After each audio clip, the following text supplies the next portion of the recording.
सोलापूर शहरात सर्रासपणे बेकायदेशीर विक्री करण्यात येत असलेल्या मावा आता रडारवर असल्याचं पाहावयास मिळत आहे। मावा विक्रेत्यांवरती आता फौजदारी गुन्हे दाखल करण्याचे आदेश प्राप्त झाल्याचं सांगण्यात येत आहे। त्यामुळे सोलापूरच्या प्रमुख मार्केटमध्ये अथवा सोलापूरच्या अनेक ठिकाणी आपण पाहतो की मावा विक्रेता सर्रासपणे मावा विक्री करत आहेत। आता अशा मावा विक्रेत्यांवरती गुन्हे दाखल करण्यात येणार आहेत। शहरात विविध ठिकाणी तंबाखूजन्य पदार्थ मिश्रित ओला व सुका मावा विक्रेते प्लास्टिक पाकिटातून मावा विक्री करतात। मावा खाणारे दुकानाच्या परिसरात व आजूबाजूस थुंकून परिसर अस्वच्छ करतात।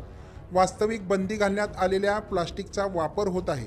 तसेच पानटपरी व इतर दुकानदारांनी प्लास्टिकचा वापर करू नये, अन्यथा दंडात्मक कारवाई करण्यात येईल। तसेच फौजदारी स्वरूपाची कारवाई महापालिकेकडून करण्यात येणार असल्याचं बोललं जात आहे। ग्राहकांना दुकान व परिसरामध्ये थुंकण्यास प्रतिबंध करावा व आपल्या स्तरावरून जरूर त्या सूचना द्याव्यात, असे आवाहन महापालिकेचे अतिरिक्त आयुक्त रवी पवार यांनी केले आहे।